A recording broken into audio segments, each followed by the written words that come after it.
बिस्मिल्लाहिर्रहमानिर्रहीम। अस्सलाम वालेकुम डियर स्टूडेंट्स, मैं हूं आपका biology instructor Ubaidur Rahman bag.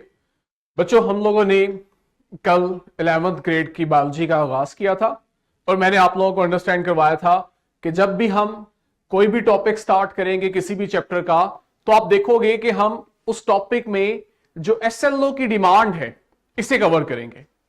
ठीक है, और हमारी बुक की खुसूसियत यह है कि हम उस SLO से एक नॉलेज एक्सट्रैक्ट कर रहे हैं, यानी कि उसका टॉपिक है जो उस SLO को एड्रेस कर रहा है, और इस SLO टॉपिक को ज्यादा बेहतर तरीके से याद रखने के लिए, एग्जाम की तैयारी के लिए हम उससे एक लिंक, एक स्किल भी ड्राइव कर रहे हैं।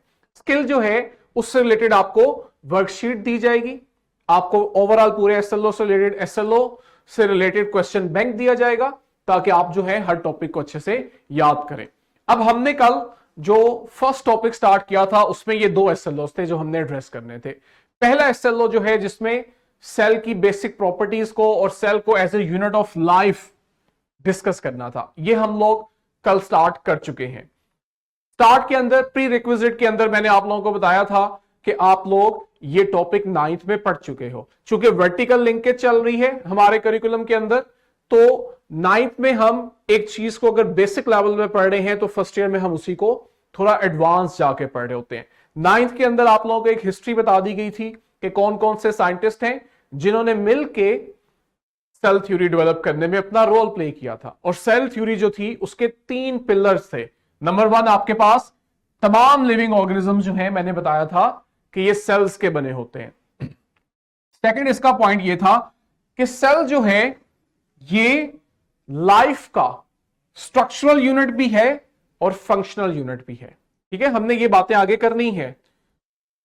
थर्ड आपके पास था कि जितने भी नए सेल्स हैं ना, ये पहले से मौजूद प्री एग्जिस्टिंग सेल्स की डिवीजन से ही बनते हैं। और मैंने आपको बताया था कि उस वक्त जब ये सेल थ्योरी डेवलप हो रही थी तो एक कम्युनिटी ऐसी भी थी जो इस बात पे यकीन करती थी कि living organism non living thing से भी अराइव कर सकते हैं। तो उसके डिनायल के लिए फिर सेल थ्योरी ने ये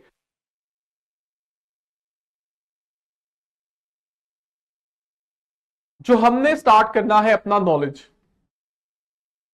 इसमें हम लोगों ने सेल को इंट्रोड्यूस किया और हमने उसकी एक एक प्रॉपर्टी को स्टडी किया। हमारे पास सबसे पहली जो प्रॉपर्टी है वो मूवमेंट की है। मूवमेंट की प्रॉपर्टी में मैंने आप लोगों को 2 एग्जांपल्स दी थी। एक सिनेरियो था जहां पे सेल के अंदर मूवमेंट हो रही है, इंटरनल मूवमेंट हो रही है, जैसा कि आप यहां जिफ में भी देख सकते हैं। ये जिफ चलाएं, इसके अंदर आपने देखा था कि किस तरह से पीछे जो प्लांट सेल्स हैं ये अपने क्लोरोप्लास्ट को मूव करवाते हैं। ठीक है, ये सेल की इंटरनल मूवमेंट को शो कर रहा है, सेल के फंक्शन को बेहतर करने के लिए।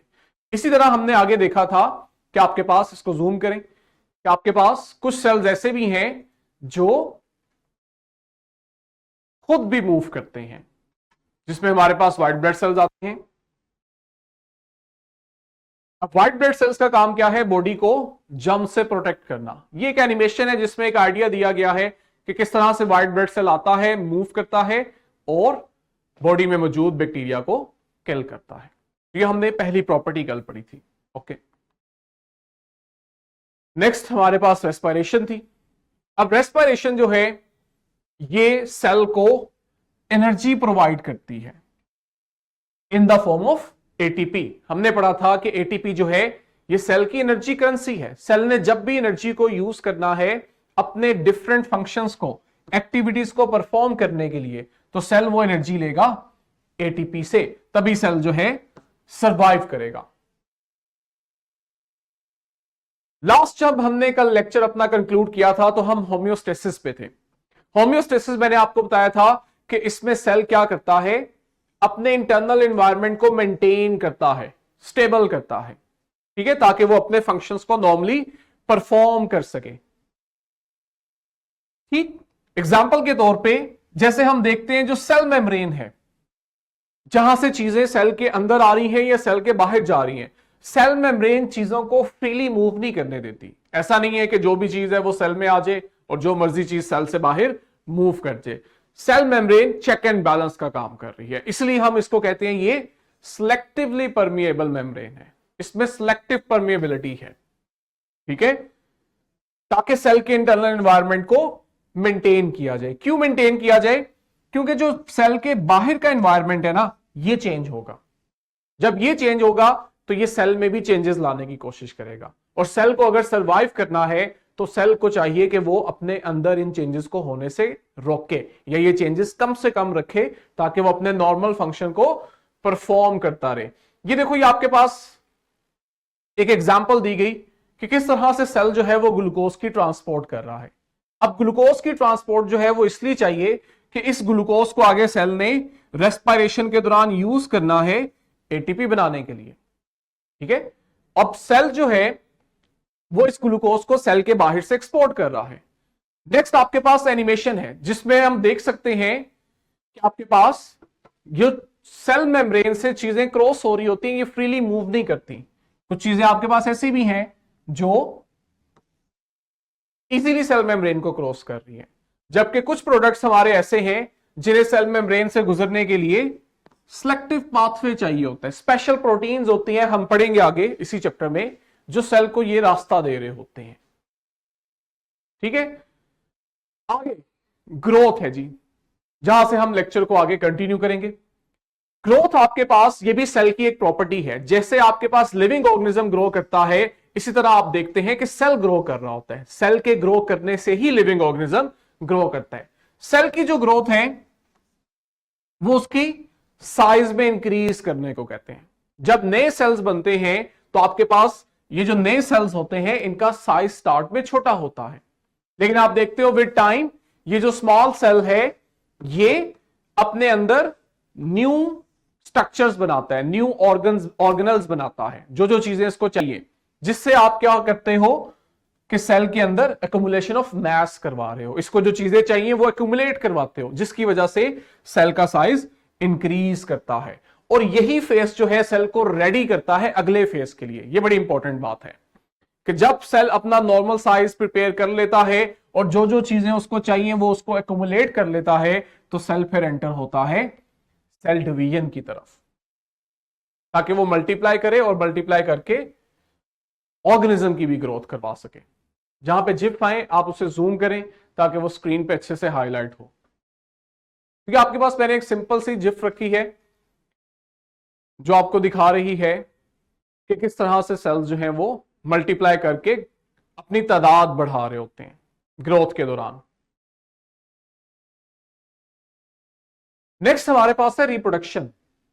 हम 9th में ये चीज पढ़ के आए हैं कि जो रिप्रोडक्शन हो रही है सेल्स में, ये थ्रू सेल डिवीजन हो रही है। और सेल डिवीजन दो तरह की होती हैं, एक माइटोसिस है और दूसरा मियोसिस है। माइटोसिस जिन सेल में होती है इसे हम सोमैटिक सेल्स बोलते हैं। क्या होते हैं सोमैटिक सेल्स?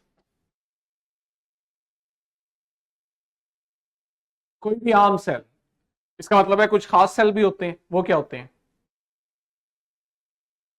ठीक है, हमारे पास सोमैटिक सेल्स बॉडी के वो सेल्स हैं जो रिप्रोडक्शन के अंदर हिस्सा नहीं लेते। ठीक है, आपकी बॉडी के जितने सेल्स हैं सिवाय स्पर्म और एग को छोड़ के, ये वो सेल्स हैं जो रिप्रोडक्शन में हिस्सा नहीं ले रहे। ये सेल बॉडी के नॉर्मल फंक्शंस परफॉर्म कर रहे हैं, इन्हें हम सोमैटिक सेल्स बोलते हैं। जब भी सोमैटिक सेल्स ने रिप्रोड्यूस करना होता है तो ये खास तरह की सेल डिवीजन से गुजरते हैं, जिसे हम माइटोसिस बोलते हैं। हमने 9th में भी पढ़ा है और हम फर्स्ट ईयर में भी इस चैप्टर के एंड पे ये टॉपिक पढ़ेंगे, जिसके नतीजे में क्या होता है कि आपके पास दो ऐसे सेल्स बनते हैं जो एक दूसरे से बिल्कुल आइडेंटिकल होते हैं, उनके जेनेटिक मटेरियल में कोई चेंज नहीं आया होता। सेकंड आपके पास है मियोसिस। अब मियोसिस जो है ये स्पेशल टाइप है सेल डिवीजन की, जो हर सेल में नहीं हो रही। ये आपके पास होती है गैमीट्स में, इसकी वजह से गैमीट्स बनते हैं और गैमीट्स जो हैं वो रिप्रोडक्शन में हिस्सा लेते हैं। ठीक है, तो जब भी आपके पास जर्म सेल्स के अंदर रिप्रोडक्शन होगी, वो सेल्स जिन्होंने रिप्रोडक्शन में हिस्सा लेना है, तो वहां पे आप देखते हो मियोसिस होती है। और मियोसिस के नतीजे में हमारे पास गैमीट्स बनते हैं, जिनमें आपके पास मेल में स्पर्म और फीमेल में एग की फॉर्मेशन होती है। और ये जो मियोसिस का प्रोसेस है ये लिविंग ऑर्गेनिजम्स के अंदर डाइवर्सिटी लाता है। ये सारी चीजें हम डिटेल पढ़ेंगे। ये आपके पास वो स्केच सा है जिसमें आप देख रहे हो एक मदर सेल है जिसका डीएनए रेप्लिकेट करता है, डबल करता है, और उसके बाद ये डिवाइड करके दो आइडेंटिकल डॉटर सेल बना देता है। इस मेथड को हम कहते हैं माइटोसिस। इससे आगे है मियोसिस, जहां गैमीट्स बनने जा रहे हैं। अब मियोसिस का प्रोसेस थोड़ा यूनिक है। हमने पढ़ा था 9th में भी कि इसके अंदर क्रोमोसोम पेयर्स की फॉर्म में होते हैं जिन्हें हम होमोलोगस पेयर ऑफ क्रोमोसोम कहते हैं। एक बड़ा इंपॉर्टेंट फिनोमेना होता है, अभी हमने पीछे देखा कि मियोसिस डाइवर्सिटी का बायस बन रही है, वेरिएशन लेकर आ रही है। उसकी एक वजह यह होती है कि मियोसिस के दौरान हम देखते हैं कि दो chromosomes, homologous pair of chromosomes एक दूसरे के करीब आते हैं और आके एक दूसरे के साथ अपना सेगमेंट एक्सचेंज करते हैं, जिसकी वजह से आप देखते हो कि हमारे पास कुछ नए जेनेटिक कॉम्बिनेशंस बनते हैं गैमीट्स के अंदर, जो आने वाली जनरेशन में कुछ नई चेंजेस लेकर आते हैं। ठीक हो गया। अगली जो प्रॉपर्टी हमसे एसएलओ में डिमांड की जा रही है वो है एक्सक्रीशन। एक्सक्रीशन में क्या है कि सेल वेस्ट को रिमूव कर रहे हैं, ठीक है, उसमें मेटाबॉलिज्म हो रहा है। और मेटाबॉलिज्म हम कहते हैं कि सेल में जितने भी केमिकल रिएक्शंस हो रहे हैं, इन तमाम केमिकल रिएक्शंस को कलेक्टिवली हम मेटाबॉलिज्म कहते हैं। अब मेटाबॉलिज्म के दौरान सेल बहुत सारे बड़े मॉलिक्यूल्स की ब्रेकडाउन भी करता है और बहुत सारे छोटे मॉलिक्यूल्स को मिला के एक बड़ा मॉलिक्यूल भी बनाता है। तो इस बेस पे हमारे पास मेटाबॉलिज्म की टाइप्स भी होती हैं। कौन कौन सी मेटाबॉलिज्म की टाइप्स होती हैं? कैटाबॉलिज्म और एनाबॉलिज्म। अब इन तमाम प्रोसेसेस के दौरान हम देखते हैं कि हमारे पास सेल में वेस्ट जनरेट होता है। अब अगर सेल को होम्योस्टेसिस करवानी है, अपना फंक्शन नॉर्मल रखना है, तो उसे ये वेस्ट सेल से रिमूव करना है, अदरवाइज ये वेस्ट सेल के नॉर्मल फंक्शंस को हिंडर करेगा। ठीक है, ये वेस्ट बना मेटाबॉलिज्म के दौरान, इसलिए हम कह रहे हैं कि ये मेटाबॉलिक बाय प्रोडक्ट्स के दौरान बन रहा है। जैसे कि आपके पास एग्जांपल है कार्बन डाइऑक्साइड और यूरिया। अब ये जो आपके सेल में वेस्ट बन रहे हैं, सेल ने इन्हें रिमूव करना है ताकि वो अपने नॉर्मल फंक्शंस को मेंटेन करे। वेस्ट जो है, अगर इनकी कंसंट्रेशन जरूरत से ज्यादा हो जाती है तो ये सेल के लिए टॉक्सिक हो जाते हैं, जहां पे सेल सरवाइव नहीं कर पाता, जिस वजह से सेल को इन्हें रिमूव करना पड़ता है। अब जरा ये जिफ में देखो कि किस तरह से आप देख रहे हो कि यहां आपके पास कि सेल जो है वो अपने वेस्ट को रिमूव करेगा एक्सक्रीशन के थ्रू। ये बहुत सिंपल सी एक मैंने जिफ दिखाई है कि सेल में जो वेस्ट है उसे किस तरह एक्सोसाइटोसिस के थ्रू रिमूव किया जाता है। आगे हमारे पास है जी न्यूट्रिशन, सेल की प्रॉपर्टी। न्यूट्रिशन में हम देखते हैं अगर सेल ने सरवाइव करना है तो सरवाइव करने के लिए उसे कुछ एलिमेंट्स चाहिए, कुछ चीजें चाहिए, जिन्हें हम न्यूट्रिएंट्स कह रहे हैं, जिनमें आपके पास बहुत कॉमन ऑक्सीजन चाहिए सेल को। ऑक्सीजन हमने देखा कहां इसकी जरूरत पड़ती है? रेस्पिरेशन के दौरान, जहां पे ग्लूकोज की ब्रेकडाउन हो रही थी ताकि एनर्जी बनाई जा सके। इस तरह हम देखते हैं वाटर की जरूरत पड़ती है। एक तो वाटर जो है वो सेल के अंदर मीडियम का काम भी कर रहा है, जहां पे बहुत सारे दूसरे स्ट्रक्चर्स इसके अंदर डिसॉल्व भी हो रहे हैं। ठीक है, साथ ही साथ आप देखते हो कि सेल बहुत सारे केमिकल रिएक्शंस में भी इन्वॉल्व होता है। और इसी के साथ हम देखते हैं कि सेल को अपने एनवायरनमेंट से बहुत से ऑर्गेनिक मॉलिक्यूल्स भी चाहिए होते हैं। जैसे अभी हमने ग्लूकोज की एग्जांपल पढ़ी थी, ग्लूकोज आपके पास एक ऑर्गेनिक मॉलिक्यूल है जो सेल को चाहिए। अगर ग्लूकोज सेल को नहीं मिल रहा तो वो अपने लिए एनर्जी डिमांड को फुलफिल नहीं कर पा रहा, जिसकी वजह से सेल डेथ भी हो सकती है। अब ये जो तमाम न्यूट्रिएंट्स हैं, इनके टेक इन को, इनकी एब्जॉर्प्शन को हम न्यूट्रिशन कह रहे हैं। अब सेल अपनी न्यूट्रिशन की रिक्वायरमेंट किस तरह से पूरी करता है, इस बेस पे हमारे पास दो तरह के सेल्स होते हैं, एक ऑटोट्रोफिक सेल्स और दूसरे हेटेरोट्रोफिक सेल्स। ठीक है, अब जो ऑटोट्रोफिक सेल्स हैं, इनके अंदर एक बहुत इंपॉर्टेंट प्रोसेस होता है जिसे आप फोटोसिंथेसिस का नाम दे रहे हो। इस प्रोसेस में होता यह है कि सेल अपना फूड खुद बनाता है। सेल क्या करता है? सेल को डेफिनेटली इन्वायरमेंट से कुछ चीजें चाहिए होती हैं जिनकी वो इनटेक करता है।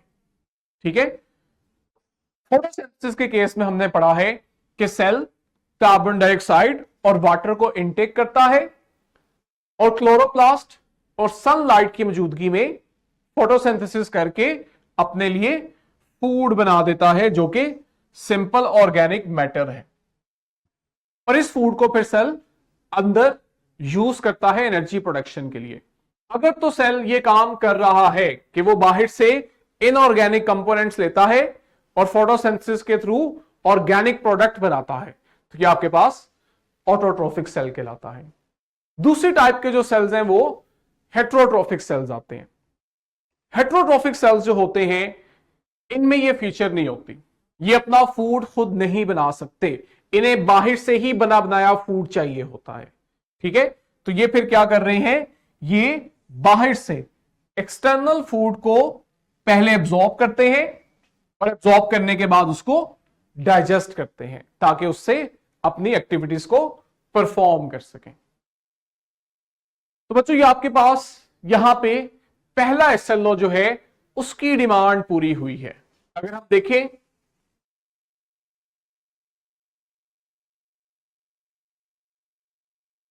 ये था हमारा पहला SLO, describe that cells are the basic unit of life with respect to 7 properties of life. Movement से हमने स्टार्ट किया था और न्यूट्रिशन पे हमने एंड किया है। तो जहां पे पहले एसएलओ की जितनी भी रिक्वायरमेंट है वो हम पहले नॉलेज के फर्स्ट हाफ में कवर कर चुके हैं। सेकंड एसएलओ हमारा जो है वो सेल थ्योरी से रिलेटेड है। अब सेल थ्योरी जो है इसको बायोलॉजी के अंदर बुनियादी फंडामेंटल कंसेप्ट की हैसियत हासिल है। ठीक है, अब सेल थ्योरी के बारे में कहता है कि सेल थ्योरी जो इमर्ज हुई है उसमें माइक्रोस्कोपी का बहुत इंपॉर्टेंट रोल है। ठीक है, माइक्रोस्कोपी से मुराद है माइक्रोस्कोप्स और उनका यूज, यानी सेल थ्योरी की डेवलपमेंट में माइक्रोस्कोप का जो यूज है इसका बड़ा इंपॉर्टेंट रोल है। उसकी बड़ी बेसिक वजह है कि सेल्स जो है ये आपके पास बहुत ही छोटा माइक्रोस्कोपिक स्ट्रक्चर है जिसे आप नेकेड आई से नहीं देख सकते। तो हमें फिर उसके लिए कोई ऐसा इंस्ट्रूमेंट चाहिए जो इतने छोटे स्ट्रक्चर्स को हमें हाईलाइट करके दिखाए, बड़ा करके दिखाए, जिसके जरिए से हम इस स्ट्रक्चर को अच्छे से अंडरस्टैंड कर सकें और इसको देख सकें और इसके फंक्शंस को समझ सकें। तो जब तक माइक्रोस्कोप नहीं था तब तक हमारे लिए सेल को पढ़ना नामुमकिन था, लेकिन जैसे जैसे माइक्रोस्कोप डेवलप हुआ और एडवांस होता चला गया हमारे लिए सेल के स्ट्रक्चर को समझना और पढ़ना आसान हो गया। ठीक, इसमें जो पहला नाम हमारे पास आता है सेल थ्योरी में वो रॉबर्ट हुक का आता है। रॉबर्ट हुक जो था ये पहला साइंटिस्ट था, हमने 9th में भी पढ़ा, जिसने फर्स्ट टाइम प्लांट्स में कोर टिश्यू को स्टडी किया था और उसने वहां बताया था कि ये सेल्स के बने हैं। इसलिए हम कहते हैं कि रॉबर्ट हुक जो था इसने फर्स्ट टाइम सेल का लफ्ज इंट्रोड्यूस करवाया था। ठीक है, उसके बाद एंटोनी वैन ल्यूवेनहुक जो है इसका नाम आता है कि इसने लाइव माइक्रोस्कोपिक ऑर्गेनिज्म देखे थे, तालाब से, पॉन्ड्स वाटर से इसने सैंपल लिया था और उसके अंदर लाइव बैक्टीरिया इसने स्टडी किए थे। ये बहुत बड़ी अचीवमेंट थी।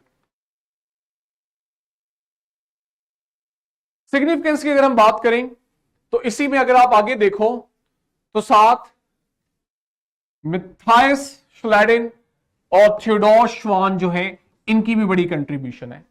इन दोनों ने मिलके हमें बताया कि जितने भी प्लांट्स हैं और जितने भी एनिमल्स हैं ये सब के सब सेल्स के बने हैं। ठीक है, ये उस वक्त बड़ी इंपॉर्टेंट इंस्ट्रक्शन थी, बहुत इंपॉर्टेंट इंफॉर्मेशन थी। इन तमाम चीजों की बेस पे हमने सेल थ्योरी के प्रिंसिपल्स डेवलप किए जो कि 3 हैं। अभी हम उसे पढ़ के भी आए हैं।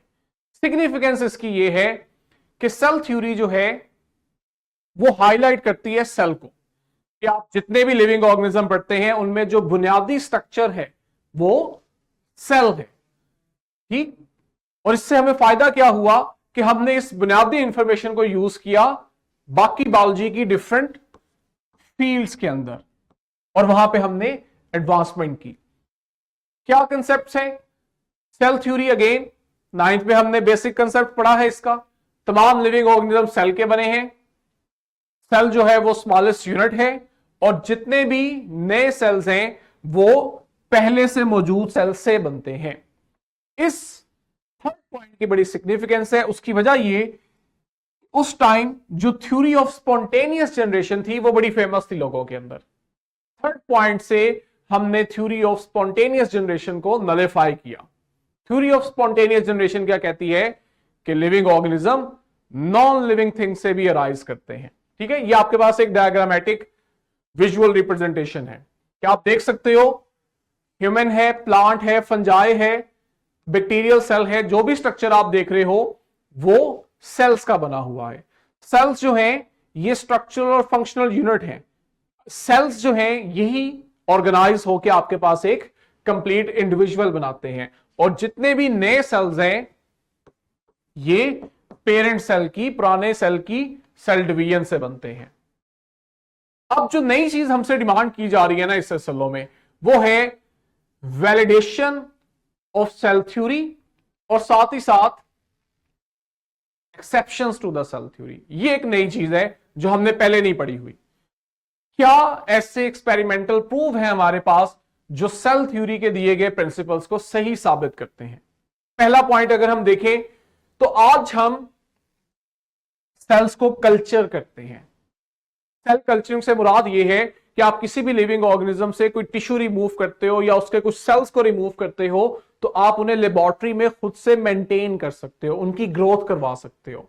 तो वहां पे जो सेल्स डिवाइड करके ग्रो कर रहा होता है वो आपको कुछ इस तरह का नजर आ रहा है। इसे हम कहते हैं सेल कल्चर। अब देखो, सेल कल्चर हमें इस बात का इंदिया दे रहा है, इस बात को सही साबित कर रहा है कि सेल जो है यही आपके पास यूनिट का काम कर रहा है, कि ये इंडिपेंडेंटली खुद को सरवाइव कर पा रहा है, अपने फंक्शंस परफॉर्म कर पा रहा है, अपनी होम्योस्टेसिस को मेंटेन कर पा रहा है, जो कि सेल थ्योरी को वेरीफाई करता है कि सेल जो है it is the smallest structural and functional unit of life. अगर आप सेल से किसी छोटे स्ट्रक्चर को लेते हैं तो आप देखेंगे कि वो खुद को रिप्रोड्यूस नहीं कर पाएगा, सेल्फ सस्टेन नहीं कर पाएगा। मैं उम्मीद करता हूं बच्चों अब तक जो हमने पढ़ा वो आपको समझ आया होगा। इंशाल्लाह कल मिलेंगे, यहीं से आगे कंटिन्यू करेंगे। तब तक के लिए अल्लाह हाफिज।